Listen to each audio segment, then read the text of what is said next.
Maqaan kiyya Saaliyaa Saanii jedhama. Asi wantan dhufeef dubrummaa kiyya Abiyyii kennuun barbaada.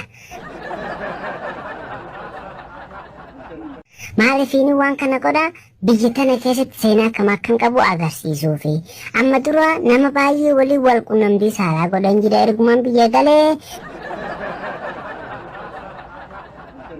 Taayee Danda'a, Addisuu Araggaa, Sayyoo Dandanaa, Fayyisaa Leellisaa, Caalaa Bultumeeti lakkaa'ameen dhumu garuu daangaa dubrummaa hin dabarsine isaa.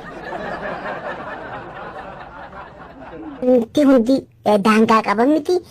Amma dubrummaa kiyya Abiyyii kennee fi seenaa keessattis galmaa'ee ilmaan kiyyas mataa oli qabatanii akka biyya tana kee deeman hin barbaada.